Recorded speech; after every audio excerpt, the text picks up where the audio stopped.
Hi everyone, कैसे हो आप सब। मैं हूं इम्तियाज़ मलिक और आज की इस वीडियो में हम डिस्कस करेंगे mock test thought on mathematics for FEE। तो चलिए शुरू करते हैं। पहला क्वेश्चन है हमारे सामने, what is the difference between the simple interest on a principle of ₹1000 being calculated at 5% per annum for 3 years and on the same principal at 4% per annum for 4 years। यहाँ पर दिया क्या है, क्वेश्चन में इन्होंने बोला है कि आपके पास प्रिंसिपल है 1000 और आपके पास रेट है 5% और टाइम है आपके पास 3 ईयर। दो केसेस बताए हैं और आपको निकालना है सिंपल इंटरेस्ट। इसी तरीके से फिर इससे सिंपल इंटरेस्ट है and on the same principal, तो दूसरे केस में भी प्रिंसिपल आपके पास 1000 रहेगा। उस समय आपके पास रेट है कितना, 4% दिया है और टाइम दिया है 4 ईयर।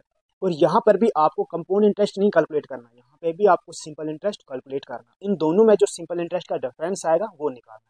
तो हम जानते हैं सिंपल इंटरेस्ट किसके बराबर होता है, principal into rate into time upon 100। अब प्रिंसिपल आया हमारे पास 1000, रेट है इस केस में 5 और टाइम है 3 डिवाइड बाई 100। अब ये जीरो, ये दो जीरो कैंसल, 5 3 आया 15, 15 इंटू 10 कितना आया 150। तो पहले केस में हमारे पास सिंपल इंटरेस्ट कितना आ रहा है 150 आ रहा है। अब इस केस में देखेंगे फिर से हमारे पास सिंपल इंटरेस्ट किसके बराबर, principal into rate into time upon 100। Principal यहाँ पे भी 1000, रेट है यहाँ पे 4, टाइम है यहाँ पे 4 ईयर और डिवाइड बाई 100। अब ये दो जीरो कैंसिल हो जाएगी, 4 4 जार 16, 16 इंटू 10 हो जाएगा 160। इस समय हमारे पास सिंपल इंटरेस्ट आया 160, यहाँ पर आया 150। इन दो का डिफरेंस कितना आ रहा है, 10 आ रहा है। डिफरेंस ही पूछा था तो ऑप्शन ए आपका सही आंसर है। दूसरे क्वेश्चन पे बात करेंगे। A committee of 3 person is to be formed by choosing from 3 men and 3 women in which at least one is a woman। in how many different ways can this be formed। Sorry यहाँ पे misprinting है, ये different ways है। How many different ways can this committee be formed. तो solve करते हैं हम इसको। देखो हमारे पास गिवन क्या है, तीन तीन है हमारे पास मैन और 3 है हमारे पास वुमेन। इसमें से हमें कमिटी बनानी है 3 पर्सन से, जिसमें कम से कम एक वुमेन होनी चाहिए। देखो वुमेन तो हर केस में आएगी। देखो हमारे पास ऐसा हो सकता है कि हम 3 की 3 वुमेन्स रख लेंगे जो कमिटी बनाएंगे, या फिर हम दूसरा ऐसा केस बन सकता है कि हम 2 वुमेन्स लेंगे और साथ में एक मैन रख लेंगे, या फिर ऐसा हो सकता है कि एक वुमेन रखेंगे और साथ में 2 मैन। अब ये 3 अलग अलग केस बनेंगे, इनका हम कॉम्बिनेशन निकालते हैं। देखो 3 की 3 वुमेन है, वुमेन टोटल 3 थी तो 3C3 आएगा। फिर प्लस ये वाला केस को कैसे लिखेंगे, 2 वुमेन है, वुमेन 3 थी तो 3 में से 2 मल्टीप्लाई में एक मैन है, मैन एक है तो 3 में से एक। फिर प्लस में ये वाले केस को वुमेन एक ही लेंगे हम 3 में से तो 3C1 और मैन लेंगे 2, टोटल कितने थे 3, 3C2। तो इसको एक्सपेंड करो, 3C3 कितना होता है 1 होता है, नहीं आता है तो सिंपल आप क्या कर लो, 3 को 3 बार एक्सपेंड करो, जैसे 3 इंटू 2 इंटू 1 और नीचे में यही आएगा 3 इंटू 2 इंटू 1। प्लस में 3 को 2 बार एक्सपेंड करो, 3 into 2 divide by 2 into 1। Into में है ये 3 को एक बार तो 3 आएगा, प्लस 3 का एक बार है तो ये 3 ही आएगा। 3 को 2 बार एक्सपेंड करो, 3 इंटू 2 डिवाइड बाई 2। अब देखो 3 2 इंटू 1 ये भी कैंसिल, 3 और 3 कैंसिल, कहीं ना कहीं यहाँ पे बच गया हमारे पास 1। प्लस ये 2 कैंसिल, 3 इंटू 3 ये बच गया हमारे पास 9। यहाँ पर ये 3 और ये 3 कैंसिल, 3 इंटू 3 हो गया हमारे पास 9, 9 और 9 18 और 1 19। तो टोटल कितने कॉम्बिनेशन बन रहे हैं, 19 बन रहे हैं। तो ये हमारा ऑप्शन बी इसका सही आंसर है। अगला क्वेश्चन देखते हैं। Choose the correct answer for the pair of linear equation. यहाँ पे लीनियर इक्वेशन दी हुई है, पहली है 4x प्लस 6y is equal to 3xy and second 3x प्लस 9y is equal to 5xy। और यहाँ पर ऑप्शन है। जब इस तरीके का क्वेश्चन आपके सामने आएगा, आप ऑलवेज क्या ट्राई करो, ये ऑप्शन ट्राई मार लो, एक्स की वैल्यू और वाई की वैल्यू पुट कर लो इनमें से, इक्वेशंस में से जिसमें ये सेटिस्फाई हो जाएगा वही वाला इसका सही आंसर होगा। तो हम शुरू करते हैं। जैसे कि अगर मैं इसमें हमेशा पहले वाला, जब भी हमें पिक एंड चूज करना हो तो ऑप्शन हमेशा, ये अगर सी है ये मान लो डी, तो 3 से शुरू किया करो। चांसेस होते हैं पहले ही ऐसे में कि 3 हो। अगर मैं 3 वाला सेलेक्ट करता हूँ यहाँ पर, जैसे कि इक्वेशन क्या थी यहाँ पर 4, एक्स की जगह अगर मैं पहले ए ट्राई मारता हूँ एक बार, एक्स की जगह रख लूंगा मैं 2 प्लस 6, वाई की जगह मैं कितना रख लूंगा 3 इंटू 3 इज इक्वल टू, ये देखो 3 है, एक्स आया हमारे पास 2 और वाई आया हमारे पास 3। देखो ये दोनों इक्वेट करते हैं, 4 2 ज़र 8 प्लस 6 3 ज़र 18 इज इक्वल टू 3 2 ज़र 6 6 3 ज़र कितना होता है 18। अब ये देखो ये आ रहा है हमारे पास 18 और 26 और ये आ रहा है हमारे पास इस साइड से कितना 18, तो ये इक्वेट नहीं हो रहे, इसलिए ये वाला आंसर इसका नहीं होगा। अगर आप इसका सी देखोगे ना, देख लो 4 एक्स की जगह क्या रख लो आप 3 रख लो, प्लस 6 वाई की जगह क्या रख लो आप 4 रख लो, is equal to 3 into X के लिए 3 इंटू वाई के लिए 4। अब देख लो 3 4 ज़र कितना होएगा 12, 6 4 ज़र 24। अब यहाँ पे देखो 3 3 ज़र 9, 9 4 ज़र 36। अब 24 और 12 ये भी 36 हो जाएगा, विच इज इक्वल टू 36, और यहाँ पे सेटिस्फाई कर रहा है। तो आप इसी तरीके से अगर यही अप्लाई करोगे इस बी इक्वेशन में भी, सेकंड इक्वेशन में भी, वहाँ पे भी ये फुलफिल करेगा कंडीशन। तो इसलिए आपका आंसर सी रहेगा, x equals to 2 and y equals to x equals to 3 and y equals to 4। Question number 4, A equal है 1 2 3 4 5 6 7 8, ये एक सेट है। इस तरीके से set B is equal to 2 4 6 7 2 4 6 7 and 9। Then the number of proper subsets of A intersection B, A intersection B के proper subsets बताना है। सबसे पहले आप क्या निकालो, ए इंटरसेक्शन बी किसके बराबर आ जाएगा, ए इंटरसेक्शन बी होता है बराबर जो इन दोनों में कॉमन हो, जो इन दोनों में कॉमन हो। देखो कॉमन कौन कौन सी, यहाँ पर 1 है कि यहाँ पर है, नहीं है 1, नहीं आएगा कॉमन। 2 इसमें है, ए में, बी में 2 है, बिल्कुल यहाँ पे भी है और यहाँ पे भी हो, तो हम 2 को लिख लेंगे। 3 यहाँ पर है, इसमें है, 3 यहाँ पे नहीं है, ये भी नहीं आएगा। 4 देख लो, 4 यहाँ पर है, इसमें भी है 4, तो यहाँ पे 4 भी आएगा। 5 5 यहाँ पर है, यहाँ पे 5 दिख रहा है आपको, नहीं दिख रहा है। अब इस सेट ए में 7 ए है, क्या सेट बी में 7 है, बिल्कुल यहाँ पे भी है, तो हम ये 7 लिख सकते हैं। इस तरीके से सेट ए में 8 है, क्या सेट बी में 8 है, बिल्कुल नहीं है, तो हम 8 को कट कर देंगे। 9 सेट ए में 9 है, बी में है, बिल्कुल यहाँ पर भी है, इसलिए हम 9 भी लिख लेंगे। तो ए इंटरसेक्शन बी में हमारे पास कौन से एलिमेंट्स आए, 2 4 7 8। तो टोटल एलिमेंट्स कितने हमारे पास आए, टोटल एलिमेंट्स हमारे आए 4। इसके सबसेट्स कितने होंगे, ए इंटरसेक्शन बी के जो सबसेट्स आते हैं वो 2 की पावर 4 आएगा, तो 2 की पावर 4 होता है 16। बट याद रखना इसका आंसर 16 नहीं आएगा, क्योंकि इन्होंने सबसेट्स ही नहीं बल्कि इन्होंने क्या पूछा, प्रॉपर सबसेट्स। प्रॉपर सबसेट्स वो सबसेट्स होते हैं जो इसके इसमें से एम्प्टी सबसेट निकाल दो, इसमें एक एम्प्टी सबसेट भी होता है यानी 5। तो आप इस 16 में से वो एम्प्टी सबसेट 5 निकाल दोगे, एक निकाल दोगे, बाकी 15 जो है इसके प्रॉपर सबसेट्स होंगे। तो प्रॉपर सबसेट का अगर फार्मूला आप रख सकते हो तो वो आ जाएगा 2 की पावर n माइनस 1। 2 की पावर n आया हमारे पास 16, माइनस 1 कर दो तो 15 आपका सही आंसर आएगा, option B. Question number 5, the function f of x is equal to x square plus 4x plus 4 is odd, even, neither or not nor even और पीरियोडिक। देखो ऑड फंक्शन या इवन फंक्शन क्या होता है, एक function F of x तब even हो सकता है, तब इवन हो सकता है अगर आप इस एक्स की वैल्यू माइनस कर दो, मतलब एफ एक्स की जगह क्या लिख लो माइनस एक्स, फिर भी उसकी वैल्यू क्या आ जाएगी, पॉजिटिव आ जाएगी, यानी प्लस में एफ ऑफ एक्स आ जाएगा, तो वो कहलाता है आपका इवन। और ये एफ ऑफ एक्स आपका कब कहलाता है ऑड, अगर आप इस एक्स की जगह माइनस एक्स लगा लोगे तो ये overall minus F of x बन जाएगा, तो तब वो क्या होता है ऑड। अब देखेंगे हम जरा क्या है, अगर मैं x को यहाँ पर ना माइनस कर दूँ एफ ऑफ माइनस एक्स, तो ये क्या हो जाएगा माइनस एक्स का स्क्वायर, फिर plus 4 into minus x plus 4। देखते हैं जरा इवन होगा या नहीं, माइनस एक्स का स्क्वायर तो प्लस में आ जाएगा, क्योंकि ओवरऑल जब माइनस की पावर इवन में हो तो वो प्लस हो जाएगा, वो एक्स का स्क्वायर हो जाएगा, प्लस इंटू माइनस यानी माइनस 4x हो जाएगा, और यहाँ पर है 4। अब क्या ये वैल्यू पॉजिटिव आएगी या नेगेटिव, देखो अभी भी डिपेंड करेगा कि x क्या है। देखो अगर x की वैल्यू हमारे पास सपोज मैं बता रहा हूँ 2 है, अगर x की वैल्यू मैं 2 रखूंगा तो 2 का स्क्वायर हो जाएगा 4, माइनस 4 2 कितना हो जाएगा, ये 2 है तो 4 2 हो जाएगा हमारे पास 8, और ये हो जाएगा हमारे पास 4, 4 और 4 8, और माइनस 8 कितना हो गया 0 हो गया। अब 0 ना तो पॉजिटिव आया ना तो निगेटिव आया, इसलिए ये ना इवन है ना ये ऑड है। अगर वैल्यू पॉजिटिव आती तो हम इवन बोलते, अगर नेगेटिव होती तो हम क्या बोलते ऑड बोलते, इसलिए ये फंक्शन क्या है neither even nor odd. Question number 6, if A equals to 2 2 5 1, ये एक है, ये मैट्रिक्स बी इसके इक्वलेंट है, आपको फाइंड करना है determinant of A B. A B का आपको क्या निकालना है डिटर्मिनेंट, देखो डिटर्मिनेंट ना तो आपका ए का निकालना नहीं बी का निकालना, आपको यहाँ पे डिटर्मिनेंट निकालना ए बी का। ए बी का मतलब है कि पहले आपको इधर ए और ये बी है इसको मल्टीप्लाई करवाना है, आपको मिल जाएगा ए बी। अब जब आपको ए बी मिलेगा फिर उसका आप डिटर्मिनेंट निकाल दोगे, वो आपका आंसर आएगा। तो यहाँ पर हमारे पास ए क्या दिया है 2 5 2 1, और बी क्या दिया है आपके पास, बी दिया है 4 1 माइनस 3 और 5। पहले आप क्या करो ए बी निकालो, यानी ए इंटू बी का मल्टीप्लाई करो। जब भी हम मल्टीप्लाई करेंगे तो पहले कॉलम का रो और दूसरे पहले मैट्रिक्स का रो और दूसरे मैट्रिक्स का कॉलम लेते हैं। जैसे यहाँ पे 2 है और यहाँ पे 4 है, 2 इंटू में 4 कर लो, फिर प्लस में 5, यहाँ पर नीचे 1 है, 5 इंटू में 1, फिर इसको इसके साथ कर लो, 2 × -3, 2 × -3 कितना हो जाएगा, इस 2 को इस -3 के साथ हो जाएगा तो -6 हो जाएगा। फिर इस 5 को इस 5 के साथ तो प्लस में 5 5 25।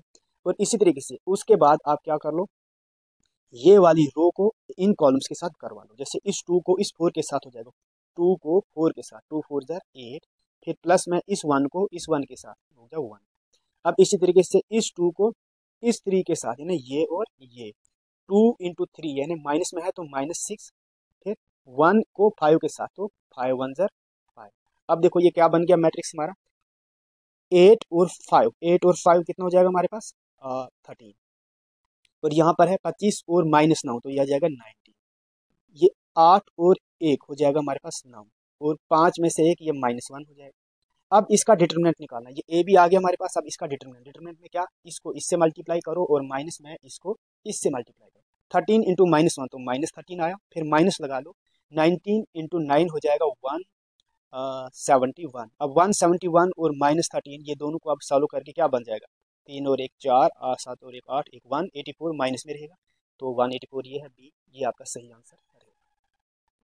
Question number 7, find the value of lambda such that the vectors, जो दो वेक्टर है 3i - j + 4k and -λi + 3j + 3k are perpendicular. Perpendicular मतलब वो उनके बीच में जो एंगल है वो क्या है, 90 डिग्री का है, वो परपेंडिकुलर है। दो वेक्टर्स परपेंडिकुलर जब होते हैं तो कैसे पता चलता है, हम तब हमेशा जब भी दो वेक्टर्स परपेंडिकुलर होते हैं तो हमारा डॉट प्रोडक्ट, जैसे अगर ए है ये डॉट बी है, बराबर होता है किसके, ए बी कॉस थीटा के। तो आप जानते हो ना कॉस 90 डिग्री कितना होता है, 0 होता है, तो तब उनका डॉट प्रोडक्ट कितना हो जाएगा, 0 हो जाता है। तो अब आप इनका क्या निकालो, डॉट प्रोडक्ट निकालो, उसको पुट कर लो 0 के बराबर, तो आपको लैम्डा की वैल्यू मिल जाएगी। जैसे यहाँ पर 3i - j + 4k है, इसका डॉट प्रोडक्ट करवाना है किसके साथ, -λi + 3j और +3k। डॉट प्रोडक्ट में आप i को i के साथ, j को j के साथ करते हो और k को k के साथ। जैसे 3 और ये i, 3i - λj, i dot i 1 के बराबर होता है, 3 × -λ ये हो जाएगा -3λ। अब j को करवा लो j के साथ, यहाँ पर कोफिशिएंट है -1, यहाँ पर है 3, तो -3 × 1 हो जाएगा -3। अब k को k के साथ, यहाँ पे कोफिशिएंट है 4, यहाँ पे कोफिशिएंट है, यहाँ पर हमारा है 3, 3 × 4 हो जाएगा कितना 12, तो 12 बन गया। अब इनको ये सब बराबर किसके आएगा, 0 के बराबर आएगा, क्योंकि डॉट प्रोडक्ट 90 डिग्री पे कितना होता है, 0 होता है।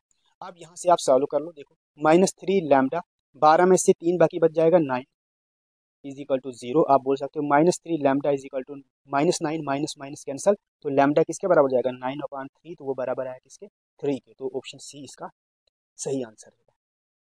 अगला क्वेश्चन है 8th question, the 9th term in the end of from the end of x - 1/x⁴ is. देखो 9th टर्म बतानी, बट कहाँ से बतानी, एंड से, स्टार्टिंग से नहीं, एंड से आपको बतानी। अब देखो ये जो बाइनोमियल है इसकी पावर 12 है, जितनी पावर होती है ना उससे एक ज्यादा उसकी क्या बनती है, टर्म्स बनती है। जैसे इसकी अगर ये 12 पावर है तो इसकी टर्म्स कितनी होगी, टोटल टर्म्स इसकी 12 + 1 होती हो जाएगी 13। आपको एंड से आपको 9th टर्म निकालनी है।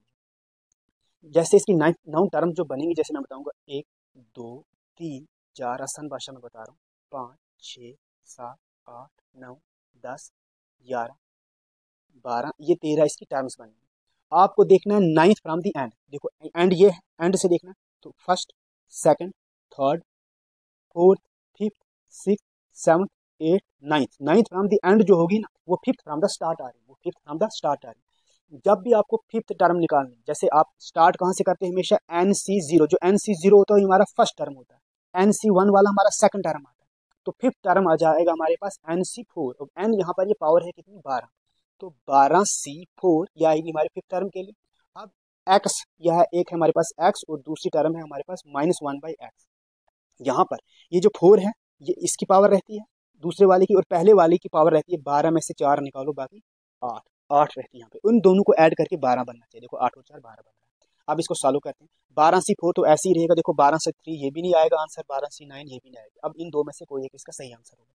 देखो 12C4 तो ठीक है, अब x की पावर 8 है, यहाँ पे माइनस में है लेकिन पावर इवन है तो ये भी प्लस में हो जाएगा, तो इनटू में आ जाएगा 1/x की पावर 4।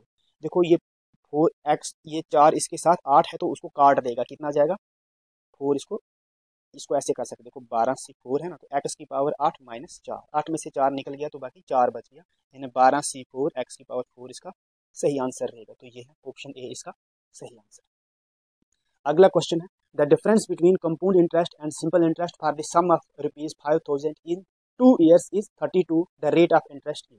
यहाँ पे ये बता रहा है कि आपके पास प्रिंसिपल जो है वो 5,000 है, आपके पास कंपाउंड इंटरेस्ट और सिंपल इंटरेस्ट का डिफरेंस है। देखो हमेशा कंपाउंड इंटरेस्ट ज़्यादा होता है सिंपल इंटरेस्ट से, अगर ईयर 2 या 2 साल से ज़्यादा, यानी compound interest minus simple interest जिसको हम डिफरेंस बोलते हैं, ये बराबर है किसके 32 के, और टाइम यहाँ पर दिया है 2 ईयर, आपको बोलना है रेट कितना होगा। जब भी 2 साल का डिफरेंस हो तो तब फार्मूला ऐसे होता है, difference is equal to principal into rate upon 100 की पावर 2। इसको रट लो, इस ऐसा क्वेश्चन इस फार्मूले से इजी निकलता है।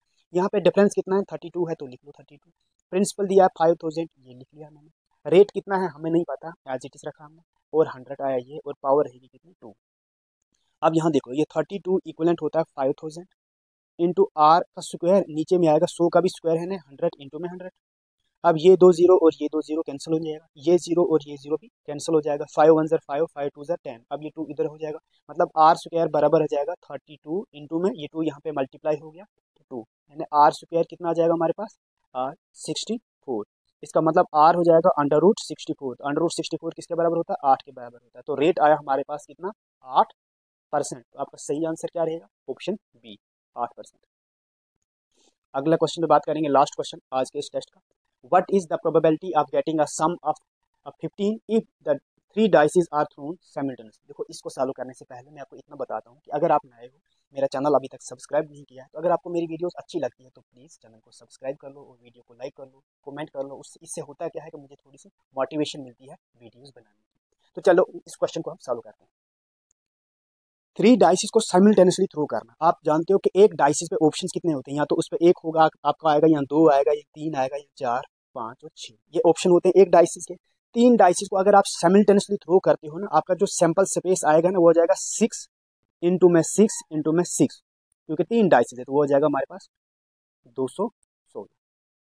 दूसरी चीज यहाँ पे सम पूछा है, अब सम कैसे निकलता है, आप जो सम निकाल रहे हो देखो सम जो है ना मिनिमम कितना आ सकता है, मिनिमम ऐसा हो सकता है हर एक में एक एक आए, पहले डाइस में से भी एक आया, दूसरे डाइस में से भी एक आया, और तीसरे डाइस में से भी एक आया, तो मैक्सिमम मिनिमम सम कितना आया 1 1 1 3, मिनिमम सम आपका आ सकता है 3, और मैक्सिमम सम आपका कितना आ सकता है, मैक्सिमम आप सम आपका आ सकता है कि पहले में भी 6 हो, दूसरे में भी 6 हो, तीसरे में भी 6 हो, तो ये कितना हुआ 18। ये सम 3 से लेकर 18 के बीच में आता है। अब 3 कितनी बार आएगा, 18 कितनी बार आएगा, अब इसके बीच में जितने भी ऑप्शन है ना वो निकालना, उसके लिए एक टेक्निक है मैं आपको बताता हूँ, आपको ऐसी 2 लाइन्स मार लो। यहाँ पे मैं लिखता हूँ कि मिनिमम सम मेरा 3 आएगा, 4 भी आ सकता है, फिर 5 भी आ सकता है सम, 6 7 8 9 10 11 12 13 14 15 16 17 और 18। देखो ये 3 और 18 के एक ही बार आ सकता है ना, एक ही कॉम्बिनेशन बन सकते हैं, 3 कि सम 3 हो कि तीनों में एक एक आए, तो ये एक कॉम्बिनेशन बन सकता है, और 18 के भी ना एक ही कॉम्बिनेशन बन सकता है कि तीनों में 6 6 आ जाए। उसके बाद इसके साथ प्लस कर लो आप कितना 2, तो आपका बन जाएगा 3, 2 और 1 3, फिर प्लस कर दो आप कितना 3, तो आपका 3 और 3 6 हो जाएगा, फिर प्लस कर दो 4, 6 4 कितना हो जाएगा 10, फिर प्लस कर लो 5 15, प्लस कर दो 6 तो हो जाएगा कितना 21, फिर प्लस कर दो 4, यहाँ पे ना यहाँ तक तो सिंपल जा रहा है, 4 फिर 5 किया फिर 6 किया, यहाँ के बाद ना 2 चीज़ें रट लेनी, एक बार आपको 4 ऐड करना है तो 25 हो जाएगा, एक बार 2 ऐड करना है तो 27 हो जाएगा।